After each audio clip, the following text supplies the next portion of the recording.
Bonjour, bonsoir et bienvenue à vous dans cette nouvelle émission, toujours en compagnie de Patrick Beko pour aborder ensemble un certain nombre de thématiques assez pointues afin qu'il nous apporte ses éclairages sur l'ensemble de ces sujets-là. On a commencé déjà à faire plusieurs émissions et celle-ci est notre quatrième, donc si vous n'avez pas vu les précédentes, je vous invite bien évidemment à les suivre parce qu'on a parlé déjà de la France-Afrique notamment, on a parlé des Grands Lacs dans la dernière émission et aujourd'hui on va s'attaquer à un sujet très vaste mais qu'on va essayer de synthétiser sur Kadhafi. Kadhafi est quelqu'un de central aujourd'hui, c'est quelqu'un qui n'est plus là, bien évidemment, mais dont la mort a entraîné beaucoup de supputations, beaucoup de théories. Et on va essayer de démêler le vrai du faux, qui était réellement Kadhafi, quelles étaient ses vraies relations avec l'Occident, et puis les attentats. Il a été accusé d'être à l'origine de plusieurs attentats, deux principaux notamment. Et puis derrière, pourquoi est-ce qu'on a voulu le déstabiliser? Quelles étaient les vraies raisons? On a à ce sujet-là beaucoup de versions, beaucoup de théories. Est-ce que c'est parce qu'il avait propulsé un satellite et les Américains ne le lui ont jamais pardonné? Est-ce que c'est parce qu'il prévoyait de créer une monnaie unique en Afrique? Bref, tous ces sujets-là et bien d'autres vont être abordés pendant cette émission avec Patrick Beko, mon invité. Bonjour Patrick. Bonjour, Comme d'habitude, je vais te demander, s'il te plaît, de te présenter pour les gens qui ne te connaissent pas encore. c'est Patrick Beko, je suis d'origine congolaise, je vis au Canada, je suis auteur de plusieurs ouvrages sur les conflits armés en Afrique, pardon, dont Objectif Kadhafi, 42 ans de guerre secrète contre le guide de la Jamaria arabe-libyenne, qui est mon dernier bouquin paru en 2016, en fait, sur la Libye. Tu as un exemplaire du bouquin qu'on peut voir là? Ouais, Voilà, c'est un pavé, hein, donc ouais. tu as pris beaucoup de temps à l'écrire, déjà, première question, euh, pourquoi tu as eu envie d'écrire sur Kadhafi? Je dirais que c'était vraiment un hasard, hein. J'étais en Afrique du Sud et je travaillais sur les Grands Lacs et j'avais rencontré haut responsable africain qui, lui, avait pris part aux négociations secrètes avec les pays de l'OTAN pendant la guerre en Libye. On discutait de la question des Grands Lacs et lui, il m'a parlé un peu de son expérience sur la question libyenne par hasard. On en a discuté et il m'a dit, écoute Patrick, tu devrais t'intéresser à la Libye parce qu'il y a beaucoup de choses à dire, il y a beaucoup de choses que les gens ne savent pas. C'est extrêmement grave ce qui s'est passé. Et partant de là, j'ai quitté l'Afrique du Sud avec une décision en tête, comprendre ce qui s'est passé en Libye. Je suis allé dans certains pays, un certain nombre de pays européens. Je suis allé dans beaucoup de pays pour comprendre. J'ai discuté avec beaucoup de hauts responsables occidentaux, mais aussi non occidentaux. J'ai eu accès à des archives américaines, britanniques, italiennes, même de certains pays arabes. Et après avoir rassemblé tous ces éléments, donc j'ai produit le bouquin. Comment a été perçu ton bouquin? Je dois dire que l'accueil était très bonne parce que c'était quand même, ça reste jusqu'à présent, c'est sans aucune prétention, l'un, je dirais même le meilleur bouquin sur la guerre de l'OTAN en Libye parce que j'ai quand même pratiquement tout lu sur la Libye. Donc, j'ai toute une section, hein, vous allez voir dans ma bibliothèque, j'ai toute une section sur la Libye, sur le monde arabe et j'ai tout lu. Et les gens qui ont lu le bouquin ont vraiment apprécié. Il y a des hauts responsables, en tout cas, des pays occidentaux et même arabes, arabes et asiatiques qui ont lu le bouquin, même aussi du côté africain, mais beaucoup plus du côté étranger. Et c'était un travail, je pense, c'est un travail important qui a été félicité pour la qualité de l'argumentaire présenté, quoi, je pense. Malgré le fait que les arguments que tu apportes dans ce bouquin viennent bousculer les versions officielles de beaucoup de choses. Oui, parce que il faut dire que le livre remet en question pratiquement tout ce qu'on a dit sur Kadhafi et sur la Libye. Et en même temps, ça a aussi surpris certains Africains parce que les gens s'attendaient à un livre à la gloire de Kadhafi. Mais moi, je n'ai pas fait un livre à la gloire de Kadhafi. Moi, j'ai fait un livre sur des faits. Donc, où Kadhafi a commis des erreurs, où il y a eu des choses mauvaises qui ont été faites, j'ai mentionné. Et donc, c'est un peu ça aussi la force du livre, c'est que j'ai gardé une certaine distance par rapport à moi, par rapport à ce que je pouvais penser de l'homme. J'ai simplement voulu présenter les faits. Et c'est vrai que quand on va là à contre-courant, les journalistes, surtout en France, certains n'étaient pas contents. Certains n'ont pas apprécié parce que j'ai totalement remis en question tout ce qui se disait sur Kadhafi, sur les grandes questions internationales qui l'ont concerné. Du coup, j'ai envie de te demander pourquoi il y a eu si peu d'engouement en Afrique par rapport à ton bouquin? Parce qu'en fait, de ce que tu m'as dit, et même dans nos discussions en aparté, que tu as eu beaucoup de réactions, comme toi-même tu l'as dit tout à l'heure, hein, en Occident. C'est normal puisque c'est l'OTAN qui est quand même Mhm. mêlé dans ce conflit-là, mais même en Asie, beaucoup plus Ouais, même en Asie ouais. qu'en Afrique. Et pourtant, Oui, c'est une question africaine. exactement. Moi, j'étais très surpris. Je t'avoue que quand j'ai commencé à recevoir des appels ou même des messages des responsables du côté asiatique, des universitaires ou des gens vraiment qui appartiennent à une certaine élite asiatique, j'étais très surpris. Je m'attendais à tout sauf à ça. Du côté africain, il y a eu des réactions, mais je pense que du côté africain, on n'accorde pas beaucoup d'importance vraiment à des sujets d'une très grande, aussi, des sujets aussi importants. On a beaucoup été dans des supputations, il y a eu ça, il y a des gens qui avaient une idée arrêtée sur cette question, mais les gens n'ont pas voulu faire le travail de fond. Et quand j'ai présenté le bouquin, oui, ça a été reçu, je dois l'avouer, mais pas comme en dehors du continent africain. Donc, c'est à ce niveau qu'il y a quand même une certaine différence, j'avoue. D'accord. Alors, on va peut-être mettre le pied dans le plat. Euh, Kadhafi, qu'est-ce que tu peux nous dire déjà d'entrée de jeu avant qu'il n'arrive au pouvoir? Dans les grandes lignes, qui est Kadhafi et Mais comment il arrive au pouvoir? Kadhafi est un jeune bédouin issu d'une famille très pauvre, composée des filles, qui voit son pays dominé par des puissances anglo-saxonnes. Je rappelle à l'époque que la Libye est une monarchie dans laquelle on retrouve des bases militaires anglo-américaines, une sorte de protectorat anglo-américain. Et il voit tout ça. C'est un pays qui est extrêmement pauvre. Donc, il est choqué par la pauvreté que connaît son pays et décide comme ça, très jeune, parce qu'il a quand même un esprit révolutionnaire. On le voit déjà à l'âge de 12 ans, 13 ans, 14 ans. Il manifeste contre la mort de Lumumba. Il manifeste à l'école. Il organise des grandes manifestations pour contre des intérêts occidentaux ailleurs à travers le monde. Il a l'esprit révolutionnaire et il décide à l'âge de 20 ans de s'organiser pour prendre le pouvoir dans son pays. Que va impliquer cette organisation? Mais il va identifier des gens à l'école où il était, à l'école secondaire où il était. Il va identifier des amis avec lesquels il va organiser son coup d'État. C'est quelqu'un de très brillant, on le reconnaît, même je vois les notes de l'ambassade de France en Libye, ambassadeur de France, qui dit que c'est un élève extrêmement brillant, il a une capacité de mobilisation importante, et en fait, il va profiter d'une conjuration pilotée par les États-Unis pour faire son coup d'État. En fait, le jour où Kadhafi fait son coup d'État, les Américains pensent que c'est le coup d'État qu'eux ont décidé de soutenir, le coup d'État de prince héritier. Et après, ils sont surpris de voir qu'ils ont été dépassés, en fait, par des jeunes gens qu'ils ne connaissaient pas. Et je rappelle que quand Kadhafi prend le pouvoir, il a 27 ans Oui. à l'époque. Et donc, la Libye est un pays quadrillé par les Occidentaux qui font régner, qui font la pluie le beau temps. Et Kadhafi, lui, décide de vraiment prendre le pouvoir dans cet environnement-là. Il est très jeune. Il est quand même, il faut dire qu'il est très rusé parce que quand on voit comment il organise son coup d'État, et moi, j'explique un peu minute par minute comment il s'arrange pour organiser son coup d'État. Et il réussit son coup, je crois, le 1er septembre 1969 Sans soutien extérieur. sans soutien extérieur, il va profiter en fait comme je l'ai dit, le prince héritier en Libye voulait faire un coup d'État contre le roi qui était déjà vieux.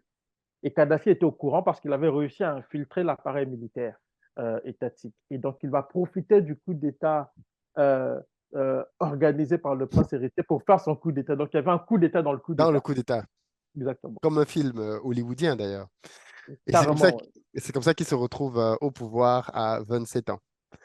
Euh, à partir de là, Avec un groupe d'officiers aussi jeunes que lui.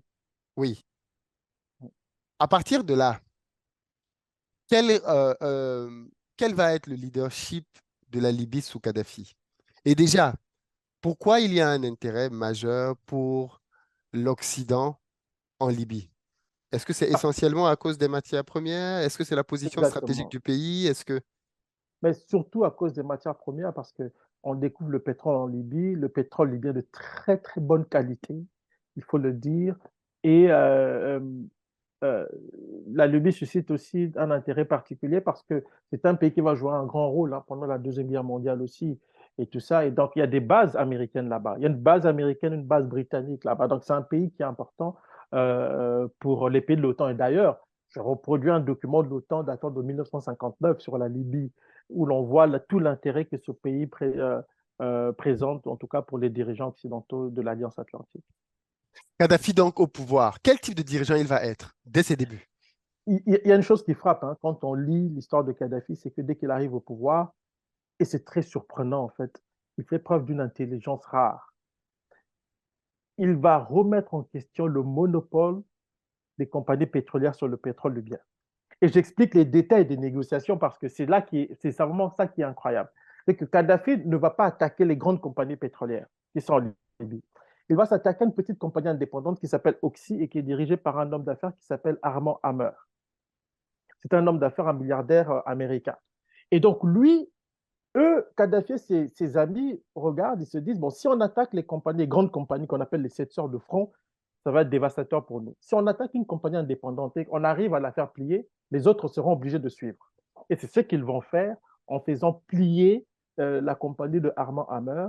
Et c'est eux qui vont imposer le prix du pétrole, ce qui ne s'était jamais fait auparavant. Et à partir de là, toutes les compagnies seront obligées de plier. Et là, le peuple aura de quoi pouvoir montrer ses muscles. En fait, c'est Kadhafi, c'est la Libye de Kadhafi à l'époque qui permet à l'OPEP de s'affirmer sur la scène mondiale en ce qui concerne le cours des matières premières, notamment du pétrole. Donc c'est Kadhafi il va jouer un rôle il va être l'élément déclencheur des changements qu'on va observer dans le monde du pétrole, dans le monde de l'or-nord à partir de ce moment-là. Donc le pétrole va devenir une arme très importante aux mains des pays producteurs à cause ou grâce à la Libye. Alors, quel dirigeant Kadhafi va être pour son pays, pour son il peuple? va, il va tellement développer son pays, et tout le monde le reconnaît, à un point tel que le dernier bidonville en Libye va fermer en 1986. Il développe son pays, il va lancer des grands projets, et c'est ça aussi qui va faire sa force parce que euh, tous les diplomates le reconnaissent. Et d'ailleurs, même les Américains le reconnaissent. Mais il y a une chose que je n'ai pas dite, si tu permets, Philippe, c'est que Kadhafi ne change pas les règles du jeu dans le monde pétrolier. Quand il arrive au pouvoir, il ferme les bases militaires américaines. Attends, je ne sais pas, excuse-moi, je pense que j'ai une page qui est ouverte. Je vais juste la fermer Vas-y, vas-y, vas-y. ouais, pour ne pas que ça dérange notre échange. En fait, il y a une chose qui se passe. Kadhafi ne se contente pas seulement de s'attaquer au pétrole, au veau d'or, de l'or noir. Avant de s'attaquer au pétrole, j'ai oublié de te dire, il va fermer les bases militaires américaines et britanniques et va expulser euh, la plupart des entités coloniales qui se paient sur la bête. Il faut avoir le courage pour le faire. Aux États-Unis, il y a une grande réunion du Conseil national de sécurité pour savoir comment faire, comment manœuvrer à l'égard de ces jeunes gens qui sont des révolutionnaires et qui semblent se montrer vraiment retifs face aux intérêts occidentaux. Et donc, Kissinger organise une réunion à la Maison-Blanche, on évalue les options, doit-on les attaquer ou pas, doit-on les déstabiliser ou pas. On finit par laisser parce que Kadhafi est beaucoup plus malin, il est anti-soviétique. Donc, il sait manœuvrer. Nous sommes en pleine guerre froide. Il manœuvre de manière habile. Il se montre anti-soviétique et en même temps anti-américain. Les Américains acceptent de le tolérer parce que mieux vaut l'avoir avec nous, même s'il n'est pas avec nous, mais qu'il ne soit pas avec les soviétiques non plus. Donc, ça fait leur affaire. Et Kadhafi manœuvre en fait dans cet environnement international-là. Il avance ses cartes jusqu'à renverser la donne euh, dans le monde du pétrole et il va beaucoup développer son pays à partir de ce moment-là, comme je l'ai dit. Et le dernier bidonville en Libye va fermer, je crois, bon, je dis fermer en guillemets, va être détruit en 1986. C'est un pays qui va être très prospère, mais parallèlement à ça, il va aussi conduire une politique à l'international qui va se révéler problématique pour les Occidentaux, qui, à partir de ce moment-là, à partir des années 70, voudront le déstabiliser. Ici, je parle de la France plus particulièrement. Justement, euh, euh, à quel moment, quels sont les faits qui, qui, qui font basculer le rapport de l'Occident vis-à-vis de Kadhafi? Puisque toi-même, tu l'as dit, initialement, sa non-appartenance au camp soviétique fait que les Américains se disent, bon, le OK, tolère. mais qu'est-ce qui va faire qu'au bout d'un certain temps, il va y avoir une crispation et on va se dire, non, lui, il pose problème. C'est parce qu'il va être incontrôlable. Il va être incontrôlable. Non, et quand on parle de l'Occident, chaque pays aura sa politique vis-à-vis de la Libye. Les États-Unis, de 69 à 73, ils ont une position un peu mitigée. À partir de 73, et avec la guerre en Israël, entre les Israéliens et les Arabes, Kadhafi se montre très entreprenant, ce qui commence à énerver les Américains et les Israéliens. Et à partir des années 80 avec Ronald, mais ça va énerver les Américains, mais ils se montrant quand même coulants, même s'ils ont tenté une fois de l'assassiner. À partir des années 80, avec l'arrivée au pouvoir de Ronald Reagan, il y aura vraiment une politique agressive à l'égard de la Libye. On veut le tuer, comme je le montre dans le livre, en reproduisant d'ailleurs les documents de la Maison-Blanche et de la CIA. Du côté français, on a voulu l'éliminer très tôt parce que Kadhafi s'invite dans le conflit tchadien. Tout le monde le sait, Kadhafi s'invite dans le conflit tchadien, va prendre parti, va être avec Goukoumé Oudé, avec Hissène Habré. Tantôt, Hissène Habré va se rapprocher de la France et des Américains. Il y aura tout ça. Et la France va commencer. La France organise des attentats contre Kadhafi beaucoup plus tôt que les Américains. Et la plupart des opérations vont être court-circuitées par les services secrets italiens parce que les Italiens sont très présents en Libye à l'époque et ils ne veulent pas que Kadhafi soit déstabilisé. Vous voyez? La Grande-Bretagne aussi n'est pas contente, mais elle va observer. Donc, le pays qui se montre beaucoup plus entreprenant à l'égard de la Libye, c'est d'abord la France avec le comte de Marenché, qui était le patron du SDEC, qui deviendra la DGSE, donc les services extérieurs de renseignement français. Donc, ce qui énerve les Occidentaux, en fait, ce sont les politiques de Kadhafi à travers le monde. Hein. Il bouscule les intérêts occidentaux, il se montre entreprenant dans le conflit israélo-arabe, il se montre entreprenant dans le conflit tchadien, le Tchad étant faisant partie du précaré français.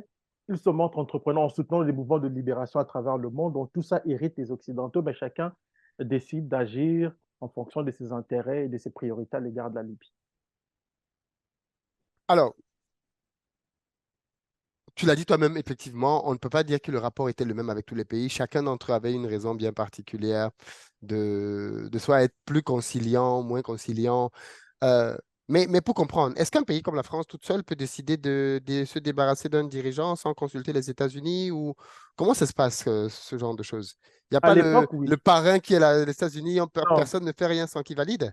non, à l'époque, oui, parce que. Mais en fait, c'est ça aussi qui est intéressant parce que on voit, par exemple, que certains attentats organisés par la France sont court-circuités par les Américains et les services secrets italiens.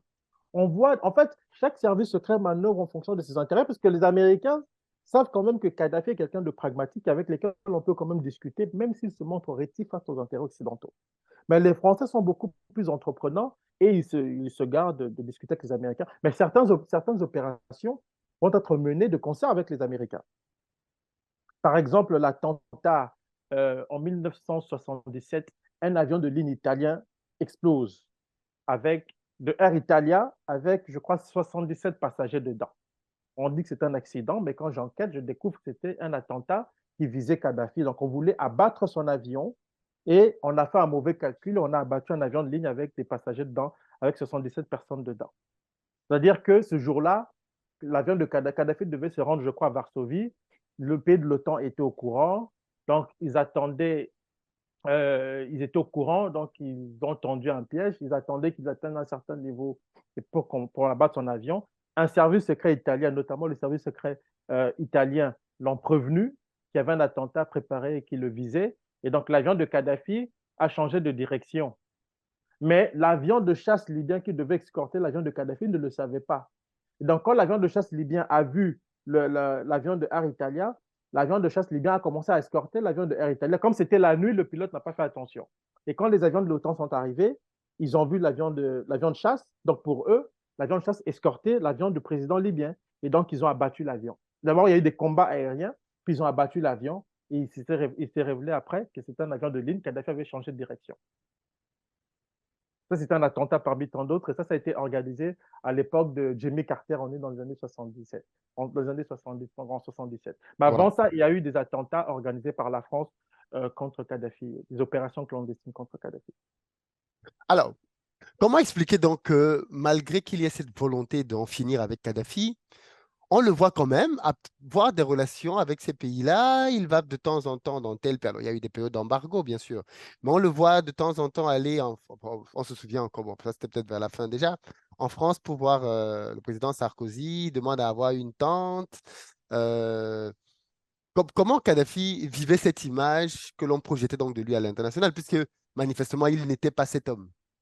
En fait, il surfait sur ça. Kadhafi, c'était aussi, entre guillemets, excusez-moi l'expression, un petit malin. Ça l'arrangeait parce qu'il avait, à travers le monde, l'image d'un homme, il avait l'image d'un dirigeant révolutionnaire. Donc, ça faisait son affaire d'entretenir ça. Un jeune qui tient tête à la toute-puissance occidentale, d'une certaine manière, parrainé par les États-Unis. Ça faisait un peu son affaire. Mais à partir des années 80, c'était de plus en plus dur parce que là, Ronald Reagan a vraiment voulu avoir la tête de Kadhafi.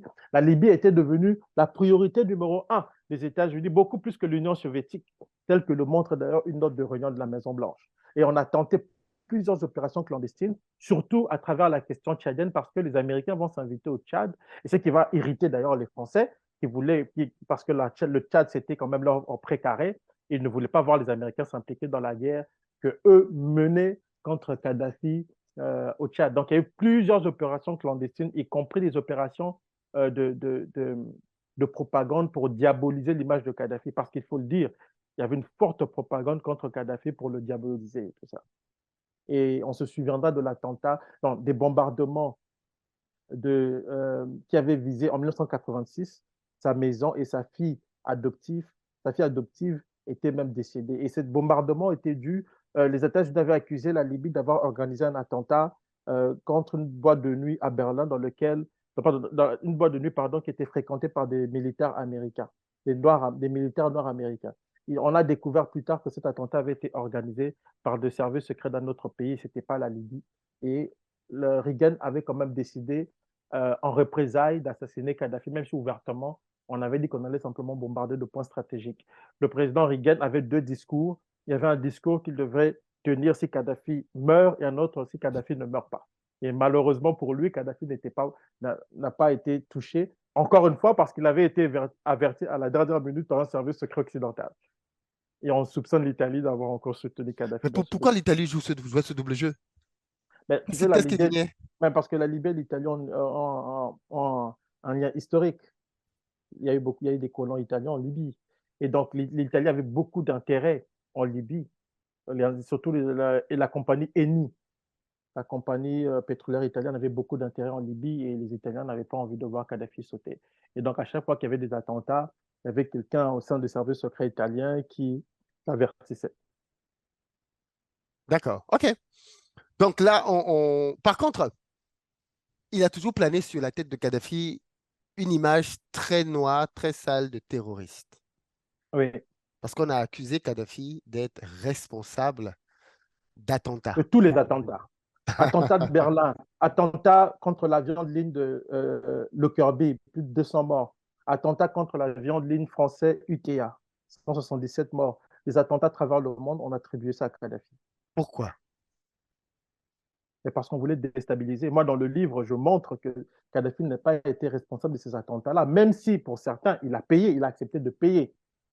C'est important de le dire, parce que quand Kadhafi a décidé de payer pour les attentats de Lockerbie et de l'UTA, on a dit, bah oui, voilà, La preuve. c'est lui qui avait la preuve qu'il accepte d'avoir commis, commis ou commandité ces attentats. Moi, j'ai enquêté et je prouve le contraire. Je reproduis des documents américains français. Je reproduis un document de l'Élysée. Si tu permets, Philippe, je vais Vas-y. vous lire un document de l'Élysée que je reproduis sur l'attentat du TA. Présidence française, hein. Voilà, je ne sais pas si vous voyez là. Présidence française. Oui. Dans ce document, le directeur de cabinet de François Mitterrand, ça on parle de l'attentat du TA, au sujet de la note de la DST, bon, le service secret français et tout ça. Voilà ce qu'il dit, OK? Il convient de faire les observations suivantes. Certains indices ont été relevés pouvant mener à des responsabilités libyennes directes ou indirectes dans la commandite ou l'exécution de l'un ou l'autre de ces deux attentats. Il n'est donc pas possible d'exclure cette hypothèse. En revanche, la preuve de l'implication des autorités libyennes n'est pas établie d'une part, et d'autre part, le lien entre les deux attentats l'est encore moins.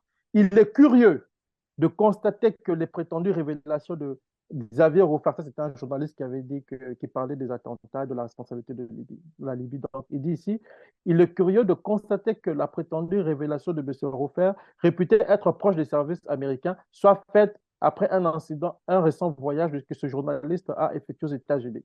Il est évident que la mise en cause des responsabilités de la Libye est commode à tous égards pour les États-Unis dans la période actuelle, puisqu'elle exonère du même coup la Syrie, jusqu'alors principal suspect, au moins par complicité, ou encore l'Iran. Je vais vous expliquer ce qui s'est passé. Là, on parle de l'attentat de Lockerbie et du l'UTA. L'attentat de Lockerbie a eu lieu à la fin des années 88. Et l'attentat de l'UTA a eu lieu quelques mois plus tard, en 89. Dans les deux cas, on a accusé des Libyens, Kadhafi, d'avoir commandité l'attentat. Moi, j'ai examiné les documents, les notes d'enquête. Les services secrets américains savaient qui avait commandité l'attentat contre l'attentat de Lockerbie. C'était l'Iran. Pourquoi? Parce que quelques mois auparavant, les Américains avaient détruit, par erreur peut-être, un avion de ligne iranien qui transportait 200 passagers civils. Et les Iraniens avaient juré de se venger. Ils ont utilisé un mouvement palestinien qui s'appelait le FPLG à l'époque, qui était financé par les Libyens aussi en partie, et pas seulement. Ils ont utilisé le FPLG pour commettre l'attentat. L'attentat de Lockerbie est particulier. Pourquoi? Parce que les Américains eux-mêmes étaient impliqués dans, dans une affaire en Syrie et au Liban pardon, à la plaine de la Beka pour remonter la filière de trafic de drogue qui se commettait là-bas, qui rentrait par la Libye, qui rentrait pardon, aux États-Unis par le vol de la Paname qui avait été victime de l'attentat. Et donc, le FLG a profité en fait d'une enquête menée par le FBI pour introduire la bombe dans l'avion. Et les Américains savaient que ce n'étaient pas les Libyens.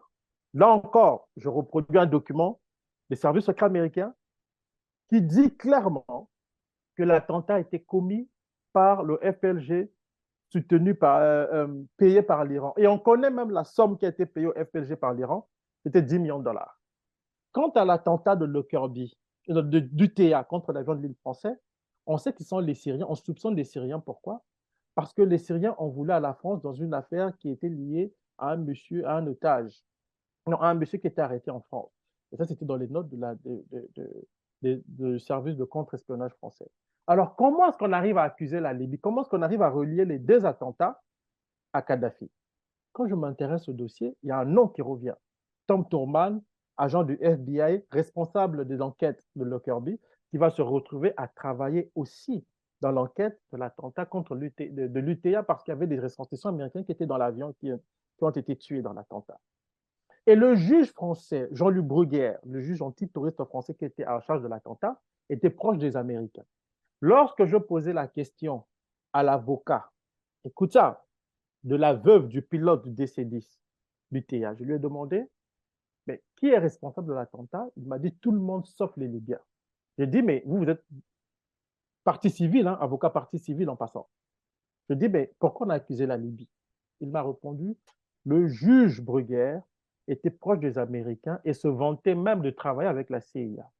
Donc, Tom Turman est celui qui a manipulé les enquêtes dans les deux attentats pour accuser la Libye. Et ce Tom Turman avait été accusé aux États-Unis pour une affaire de falsification de preuves. En gros, je te résume comment ce Kadhafi se retrouve au cœur de cette configuration-là. Et dans le monde entier, on dit que c'est Kadhafi. Et d'ailleurs, je veux te dire aussi, moi, j'ai discuté de ce dossier avec M. Gilles Ménage, qui était le directeur de cabinet de François Mitterrand. Lorsque je lui ai demandé qui a commis l'attentat de l'UTA, parce que c'est eux qui étaient au pouvoir, il m'a dit que ce n'était pas les Libyens. J'ai dit, mais vous avez quand même imposé un embargo à la Libye, comme les États-Unis et la Grande-Bretagne. Il m'a répondu, ce sont les Américains qui l'ont demandé à l'époque. Et je reproduis ce témoignage dans le livre aussi. Là, je te résume un dossier très complexe que j'explique dans les détails dans le livre. Où est-ce qu'on trouve ton livre? Ben, partout, vous pouvez le trouver en librairie. Mais je pense que celui qu'il a maintenant un peu en stock, c'est Taméry en Paris. Mais vous pouvez le commander sur Internet aussi, sur Amazon.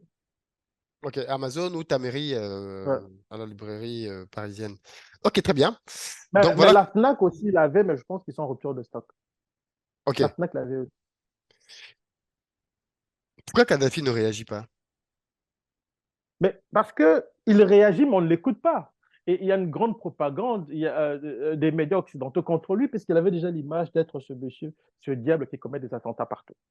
Donc, au final, il se retrouve dans une situation où il accepte d'endosser la responsabilité des attentats qu'il n'a pas commis. C'est dans cette situation que la Libye se retrouvait. On lui a imposé un embargo. Et c'est la raison pour laquelle je dis dans le livre 42 ans de guerre secrète. Parce que la déstabilisation de la Libye a commencé très tôt, de l'arrivée au pouvoir de Kadhafi jusqu'à sa mort. Les attentats de Lockerbie qu'on a attribués à la Libye s'inscrivaient dans le même cadre, dans le cadre de cette guerre secrète qui a été menée contre la Libye par certaines puissances occidentales. Alors, le dernier point que je veux aborder avec toi là-dessus, et qui lui est l'objet de beaucoup de supputations, ce sont les raisons qui ont conduit à sa déstabilisation et derrière à son décès en Mmh. mondiovision, Mmh. comme si on voulait passer un message. Euh, Pourquoi on veut déstabiliser Kadhafi? C'est une chose de vouloir défendre le pétrole, enfin, de son pays, mais j'ai envie de dire, en Amérique latine, qui est une zone quand même, c'est le précaré américain, on a des dirigeants là-bas qui travaillent pour leur peuple sans qu'ils ne soient tués, ou même qu'il y ait des tentatives de coup d'État. Pourquoi on en arrive à vouloir donc le déstabiliser et même en finir avec lui, au point que Kadhafi, ce soit fait comme on l'a vu là? Kadhafi s'est fait beaucoup d'ennemis. Bon, j'ai lu ici et là des gens qui ont expliqué que Kadhafi avait été tué parce qu'il avait envoyé un satellite dans l'espace, il avait financé un satellite africain, il voulait créer une banque et tout ça. Quand on s'intéresse d'un peu plus près à la géopolitique, ces raisons-là peuvent surprendre. Je ne pense pas que l'OTAN ait mobilisé d'aussi grands moyens, plus de 26 000 sorties des avions de l'OTAN, 26 000 bombes ont été larguées sur la Libye, donc euh, pas sorties, mais 26 000 bombes. Donc, je ne pense pas qu'on mobilise autant de moyens pour des raisons pareilles. Moi, quand je me suis intéressé à la question libyenne, euh, c'est- j'ai découvert que Kadhafi s'était fait beaucoup d'ennemis et chacun a voulu régler son compte en profitant du printemps arabe. Les Américains lui en voulaient parce qu'il y a une étape qu'on n'a pas racontée ici, on la racontera peut-être dans une prochaine épisode, dans une prochaine émission, quand on va parler très en détail de la question. Mais la réconciliation, parce qu'après les embargos, il y a eu une réconciliation entre la Libye et les Occidentaux. Kadhafi accepte euh, de payer à la France et aux Britanniques pour les attentats qui ont été commis. Mais quand il paye, Kadhafi ne paye pas en disant très clairement qu'il ne reconnaît pas la responsabilité de ces attentats. Contrairement à ce qu'on a on a souvent dit dans les médias occidentaux et dans une certaine littérature sur la Libye. Deuxièmement, il profite dès que les embargos sont levés, ben, le gars se retrouve à. Tu sais, l'instinct révolutionnaire revient. Et vous savez ce qu'il fait? Il fait payer, et ça, on n'a pas beaucoup parlé de ça, il fait payer aux compagnies occidentales le montant qu'il a payé pour les attentats. Il dit que ce sont elles qui vont le rembourser. Les Américains sont en colère, mais ils sont obligés d'accepter. Maintenant, quand on parle des raisons de la guerre, elles sont multiples parce qu'elles dépendent en fait des acteurs impliqués dans la guerre. La France en voulait à Kadhafi parce que Kadhafi avait refusé, en tout cas, il a fait un pied de nez à Sarkozy en lui faisant croire qu'il allait signer des accords commerciaux avec la France et qu'il n'a pas été fait. Moi, j'ai discuté avec l'une des personnes impliquées dans les négociations commerciales avec la Libye et tout ça, il n'y a pas eu ça. Et la France en voulait aussi à Kadhafi parce que c'est quelqu'un. Il y a une anecdote que je raconte dans le livre très rapidement, mais dont on n'en parle pas beaucoup. C'est une possible liaison que Kadhafi aurait eue avec l'ex-femme de Sarkozy à l'époque. Je ne dis pas que c'est la raison de la guerre, mais quand j'ai commencé à parler de Kadhafi à un de ses proches, euh, qui est une femme, la première chose que cette dame m'avait dit, c'était je ne comprenais pas pourquoi le guide a fait ça, parce que Sarkozy allait lui en vouloir. Je ne dis pas que c'est l'une des raisons de la guerre, mais ça peut expliquer aussi la haine de Sarkozy à l'égard de Kadhafi, au-delà de la question commerciale, et aussi du fait que Kadhafi commençait à bousculer les intérêts français dans ses précarés en Afrique.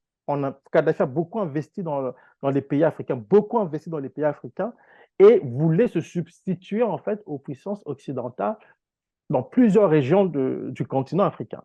Les Américains, par exemple, quand ils ont voulu implanter l'African Commandment en Afrique, Kadhafi s'y est opposé. Le patron d'Africom est allé rencontrer Kadhafi. Kadhafi lui a dit non, il n'y aura pas de base militaire américaine en Afrique. Donc, il y a toute une série de raisons. Il y a les Britanniques qui ont voulu à Kadhafi et qui voulaient mettre la main sur la Libye et sur son pétrole. La France aussi voulait mettre la main sur le pétrole libyen. Vous avez les Qataris. Eux, ils ont joué un rôle très important, le Qatar. Le Qatar a commencé à planifier la déstabilisation de la Libye dès le début 2010. Il y a eu une rencontre entre le général Kichokirov, qui était à l'époque le patron des services secrets bulgares, et le chef des services secrets qatari, Mohamed Ben Al-Messi. Les deux hommes se sont rencontrés. Le chef des services secrets qatari a clairement dit au général Kirov, donc le général bulgare, qui était le patron des services secrets bulgares, que le Qatar travaillait à la déstabilisation de la Libye et qu'ils allaient provoquer des révolutions en Libye. Et vous comprenez pourquoi Al Jazeera a joué un grand rôle pendant les printemps arabes. C'est parce que c'est Al Jazeera qui a informé le monde entier. Et Al Jazeera a joué un grand rôle. Pourquoi? Parce qu'Al Jazeera est devenu un élément essentiel de la diplomatie qatari.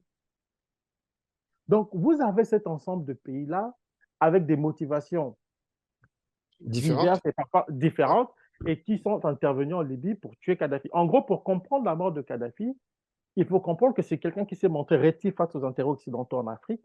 Il les a challengés sur le continent africain, refusant Africom, déstabiliser les intérêts français dans les précarés de la France en Afrique, investir massivement dans beaucoup de pays africains, quitte à surpasser même le FMI et la Banque mondiale réunis en termes d'investissement, parce que ça aussi c'est important de le dire. Il a refusé aux Qataris. Pourquoi les Qataris s'énervent? Parce que Kadhafi leur refuse un bloc gazier, le NC7, au sud-ouest de la Libye, un bloc qui était géré par Total. Et à l'époque, vous savez, sous Sarkozy, le Qatar s'était beaucoup rapproché de la France. Vous savez, cette histoire de que le Qatar a acheté comment on appelle ça, les Champs-Élysées, le Qatar a acheté le PSG et tout ça. Oui, Il y avait un rapprochement entre les Qataris et les Français. Et les Qataris ont refusé, les Libyens ont refusé que les Qataris fassent partie du deal que la Libye avait signé avec la France pour le contrôle d'un champ gazier au sud du pays. Et donc, il y a aussi le fait que les Français voulaient aussi d'une certaine manière profiter de la guerre pour déstabiliser Kadhafi et mettre la main aussi sur le pétrole libyen. Donc, il y avait plusieurs raisons qui permettent de comprendre l'hostilité, l'animosité manifestée par les Occidentaux, mais pas seulement, parce qu'il y avait aussi les Arabes, un certain nombre de pays arabes, les monarchies du Golfe particulièrement, à l'égard de la Libye. Là, j'essaie vraiment de résumer, de caricaturer parce que c'est très long. J'explique qu'il y a beaucoup, beaucoup de raisons qui oui. s'expliquent. Alors, quelques-unes des choses que l'on a entendues, j'aimerais avoir ton avis là-dessus. Kadhafi aurait été assassiné à cause de son projet de satellite pour l'Afrique. Il a propulsé un Oh, satellite permettant de couper l'herbe aux pieds aux Américains qui prélevaient à cette époque-là aux Africains, je sais plus, c'était 500 millions de dollars 500 par an. millions par an. 500 millions Bon, de dollars. Est-ce que excuse-moi, Philippe, mais ouais, c'est tu le as genre beaucoup entendu d'arguments. cet argument quand même, non? Il est beaucoup Je l'ai revenu. entendu, c'est beaucoup revenu, mais c'est le genre de choses qu'on vend aux Africains facilement et les gens l'ingurgitent parce que les gens ne font pas un travail de fond. Je le dis vraiment sincèrement. Les Amé- Un tomahawk coûte 1 million de dollars environ. Et pour 500 millions de dollars, on va déstabiliser un pays pour 500 millions de dollars, alors qu'un tomahawk, les Américains en ont tiré 119 le premier jour de la guerre. 119. Le 19 mars 2011. Ils en ont tiré 119 le premier jour de la guerre. Donc pour 500 millions, ils vont déstabiliser un pays. Non, il y avait des enjeux géopolitiques et géostratégiques beaucoup plus importants. Et je rappelle aussi que la Libye s'était rapprochée d'un pays dont on ne parle pas beaucoup, la Russie. Et elle avait demandé à la Russie d'instaurer une base militaire en Libye. La Russie et la Libye s'étaient aussi rapprochées de la Chine. Donc pour les Américains, il y avait des raisons géopolitiques de déstabiliser la Libye parce que Kadhafi était incontrôlable. C'est pareil pour les Français, c'est pareil pour les Qataris. Tous voulaient une Libye déstabilisée pour pouvoir être affaiblie et mettre la main sur ses ressources. Et aussi faire en sorte que cette Libye ne devienne plus un problème pour les intérêts de ces pays-là sur le continent africain. Bon, et le Ça projet n'a de rien à monnaie voir. alors, de monnaie unique africaine? Mais ça, en fait, il faut le comprendre dans un sens. Bon, il faut avoir une vue globale pour comprendre ça. Euh, la monnaie africaine, oui, Kadhafi avait ce projet-là, mais ça allait prendre du temps. Ça n'est pas se mettre du temps, ça n'est pas être mis en place comme ça du jour au lendemain. C'est pas vrai. Par contre, le projet de vendre le pétrole dans une autre monnaie, ça irritait les Américains, pas les Européens, puisque les Européens, ils pouvaient leur vendre ça en euros. C'est pour ça qu'il faut faire attention quand on analyse ce genre de questions. Il y a eu beaucoup de choses qui ont été dites. Moi, j'ai vu le papier qui a circulé sur les raisons de la guerre en Libye. Je me suis dit, bon, au début, comme tout le monde, j'étais un peu réticent. Je me disais, mais bon, j'y ai cru un peu. En même temps, je me posais des questions. Comment est-ce qu'on va intervenir contre un pays pour un truc de satellite? Et quand j'ai commencé à enquêter, quand j'ai travaillé sur le dossier pendant 3 ans,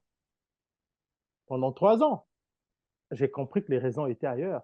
Et comme je l'ai dit dans l'introduction de mon livre, je ne crois pas avoir tout compris parce que certains archives sont encore fermées. Peut-être qu'on découvrira d'autres choses. Il appartient à d'autres chercheurs, à d'autres enquêteurs de faire ce travail-là, de continuer le travail que j'ai commencé. Alors, tu dis des choses que je prenne juste le dernier élément parce qu'une fois de plus, on ne s'en rend pas compte, mais le temps passe vite. Ouais. Tac, tac, tac, tac, tac, tac. En Afrique, parce que je veux quand même qu'on parle un peu de Kadhafi et de ses rapports sur le continent. Tu dis qu'il voulait déstabiliser, enfin non, il voulait se substituer aux puissances occidentales sur le continent africain.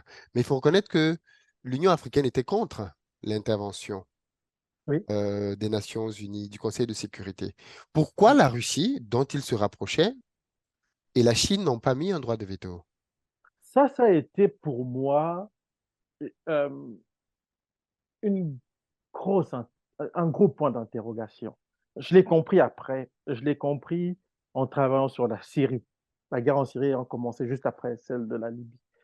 En fait, les Chinois et les Russes se sont abstenus lors du vote de la résolution 1973 qui autorisait l'instauration d'une zone d'exclusion aérienne au-dessus du ciel libyen.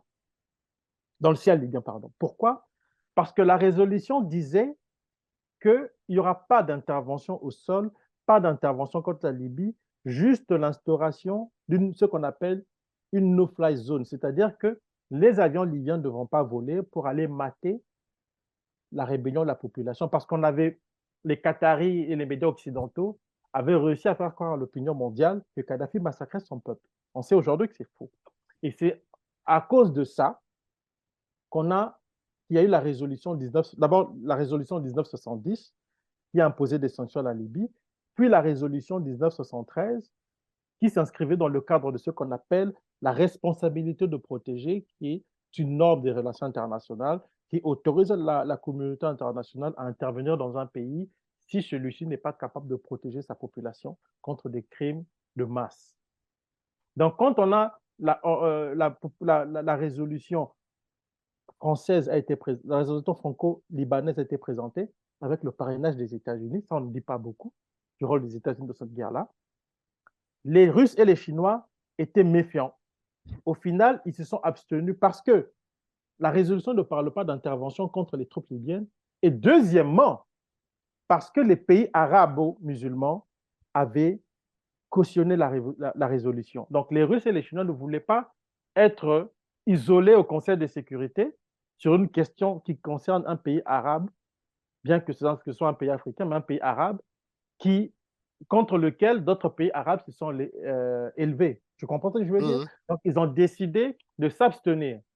Mais ils ont été surpris par la tournure des événements quand l'OTAN, au lendemain du vote de la résolution, l'OTAN a décidé de bombarder les positions libyennes alors que la résolution ne l'autorisait pas. Et les pays de l'OTAN vont prétendre que la résolution le disait en se servant d'une brèche dans la résolution qui disait que la communauté internationale a le droit d'utiliser tous les moyens nécessaires pour mettre fin au massacre. Donc, ils vont utiliser la brèche, tous les moyens nécessaires là pour bombarder la Libye, déstabiliser le pays et assassiner Kadhafi. Et c'est à partir de ce moment-là que les Russes et les Chinois vont se montrer Ouais. intraitables à l'égard des Occidentaux quand il s'agit de la responsabilité de protéger. Et ils vont se montrer tellement intraitables qu'aucune résolution sur la Syrie ne sera être acceptée. Il y aura toujours des vétos russo-chinois, même dans d'autres dossiers concernant d'autres pays, le Burundi, le Venezuela. C'est à partir de ce moment-là que les Russes et les Chinois vont dire enough is enough, assez c'est fini. Et c'est à partir de ce moment-là aussi que moi, en voyant cela, Je vais expliquer ce que j'ai dit dans Oui, notre première discussion sur la France-Afrique en disant que ce fut un tournant important dans l'histoire des oui. relations internationales, l'Ukraine ayant été un accélérateur dans un mouvement qui s'était déjà mis en place après la déstabilisation de la Libye. Le monde multipolaire. Exactement. Oui, je me suis fait la même réflexion en me disant que depuis la crise libyenne, systématiquement, les Russes ou les Chinois ou les deux Oui, ont toujours bloqué des résolutions. ils Toujours, bloquent toujours, tout, toujours, tout. toujours, toujours. Et ça a été un choc pour les Occidentaux, à un point tel que la France a proposé de reformer le droit d'utilisation du droit de veto, mais ça ne marchera pas parce que la Russie au Conseil de sécurité. Ce fut un tournant important. Moi, je pense que les politologues occidentaux pointent l'Ukraine comme un tournant dans l'histoire des relations internationales, comme ce fut quand a été la Deuxième Guerre mondiale. Moi, je pense que la crise libyenne et la crise syrienne ont été. La crise libyenne et ses conséquences sur la question syrienne euh, marque un tournant, en tout cas dans l'histoire des relations internationales. Et ça a été des vétos systématiques. Moi, j'ai analysé tous les vétos. Les 22 vétos, je les ai tous analysés. Et pour les Russes et les Chinois, ça ne passera plus. C'est fini.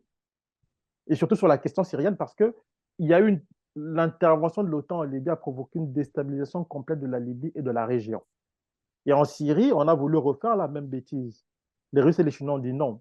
Il y a la raison, il y a la question libyenne, mais il y a aussi le fait que les Russes et les Chinois savaient que si la Syrie est déstabilisée, ils auront des terroristes chez eux parce que le plus grand contingent des terroristes en Syrie sont des Russes qui viennent du Caucase.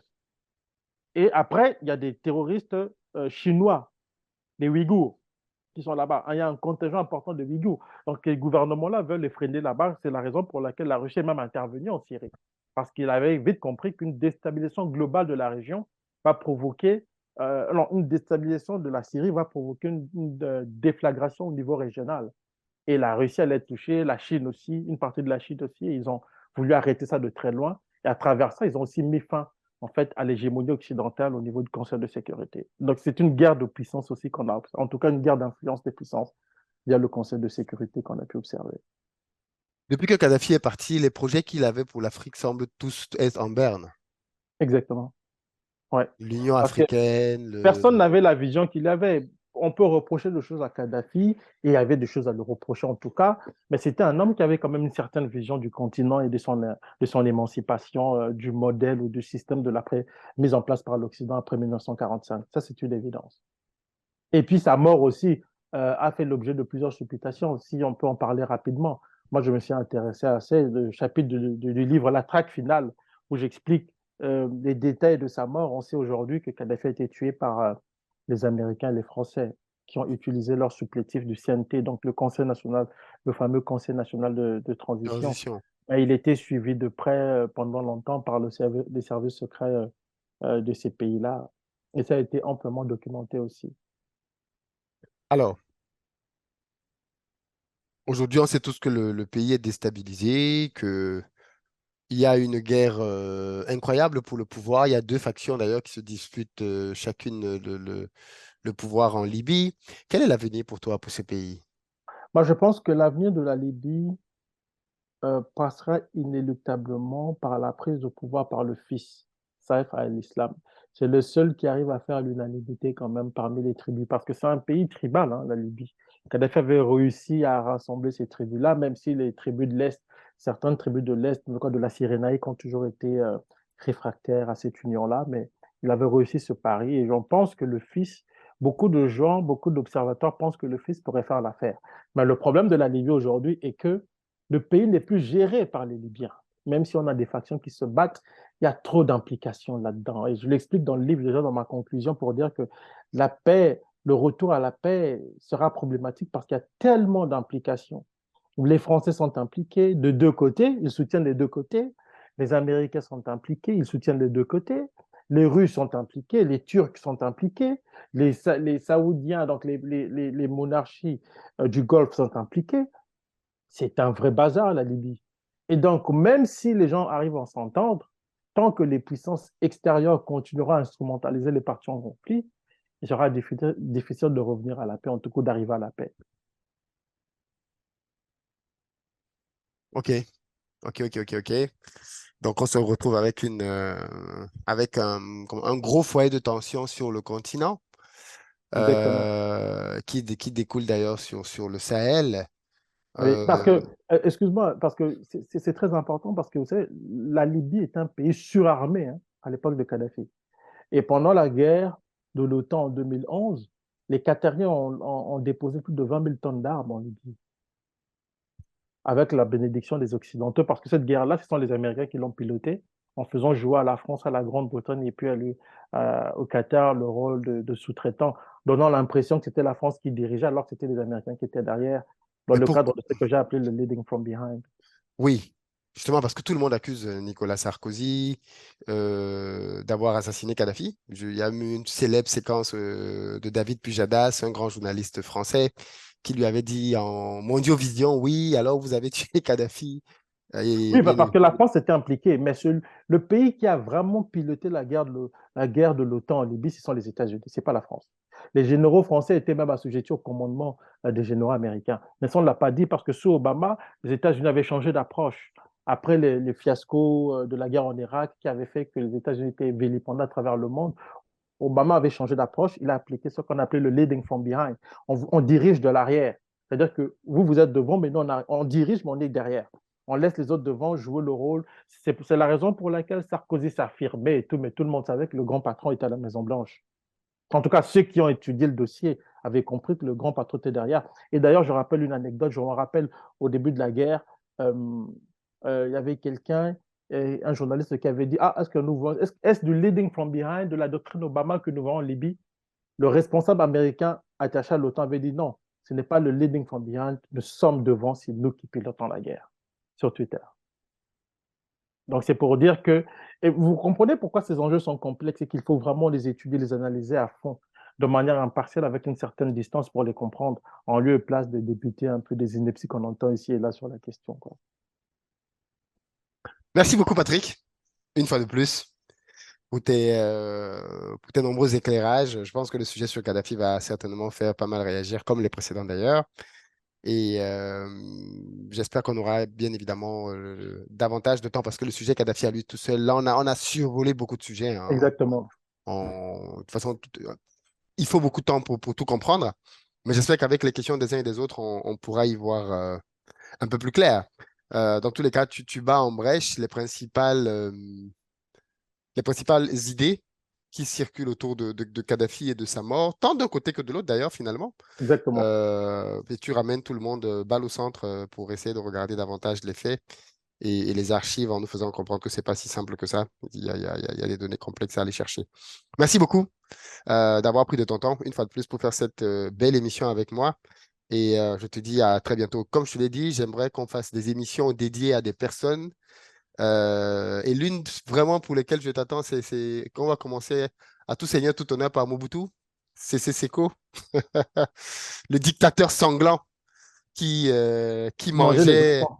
qui mangeait les enfants, qui buvait le sang, qui couchait avec les femmes de ses collaborateurs. Bref, tout le mythe autour de l'homme. Parce que toi, tu sembles ne pas être si dur avec lui, d'ailleurs, bizarrement.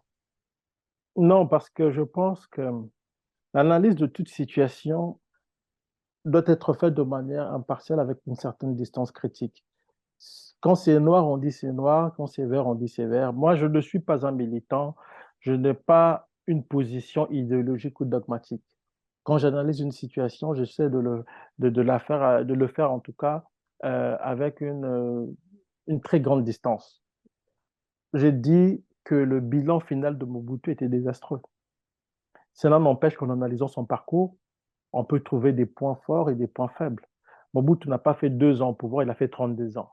Donc, on n'analyse pas les 32 ans de pouvoir en se basant uniquement sur les 5 dernières années. Il faut étudier les 32 ans de pouvoir, apporter des nuances nécessaires parce que ce sont des questions qui sont très complexes. Donc, c'est juste ça, c'est comme Kadhafi. Moi, je ne suis pas un... Tu vois, pour faire l'apologie de Kadhafi, ça ne m'intéresse pas. Si on me demande de faire un travail de recherche ou une enquête, j'essaie de travailler en, en me débarrassant de mes propres a priori, parce qu'il faut se battre contre soi-même, il faut avoir Tout une à fait. défense par rapport à soi-même. Et la première personne euh, de laquelle je me méfie, c'est moi-même. Bien sûr. Parce que je ne veux pas que mes émotions prennent le dessus sur l'analyse des situations. Je dois faire un travail impartial avec la plus grande rigueur. C'est ça qui est important. Bien entendu, si tu dis des choses qui sortent de la doxa de ce que les gens ont l'habitude d'entendre pendant des années, bien entendu, ça fait réagir. Je suis habitué à ça, ça ne m'étonne pas, mais les gens finissent quand même par comprendre, hein. Si je prends le cas du Rwanda, ça a pris des années pour que beaucoup d'Africains, surtout d'Afrique de l'Ouest, puissent comprendre que Kagame n'était pas la personne qu'on vous a longtemps présentée. Ça a pris beaucoup de temps. Et même sur Kadhafi, il y a des universitaires qui m'ont dit, oui, mais Kadhafi, c'était un tyran. Après la lecture du livre, ils ont dit, ouais, mais c'est vrai que c'était beaucoup plus complexe.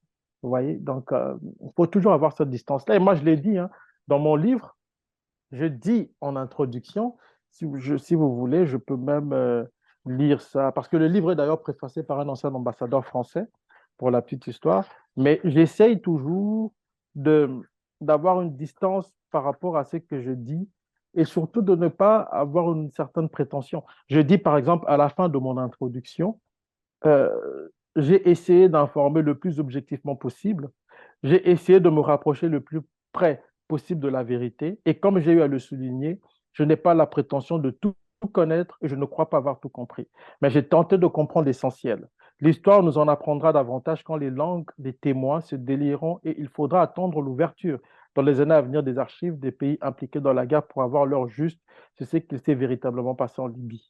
J'ai donc conscience que mon enquête est incomplète et comporte des insuffisances que d'autres que moi combleront peut-être un jour. Voyez-vous? Donc, il faut avoir l'humilité quand on fait ce genre de travail, avoir une certaine distance critique par rapport au fait, mais par rapport à... et douter de nous-mêmes aussi. C'est très important. Merci beaucoup, Patrick. Au plaisir, Philippe. Chers amis, merci beaucoup d'avoir suivi cette émission, toujours aussi intéressante avec Patrick. Et comme je disais, j'espère qu'on va faire des émissions sur des personnages mythiques africains pour voir aussi sous un autre angle leur œuvre et pas simplement des raccourcis qui nous disent tel a fait ceci de mal, tel a fait ceci de bien, ainsi de suite. Sur ce, je vous souhaite à tous et à toutes une très bonne journée et je vous dis à très bientôt.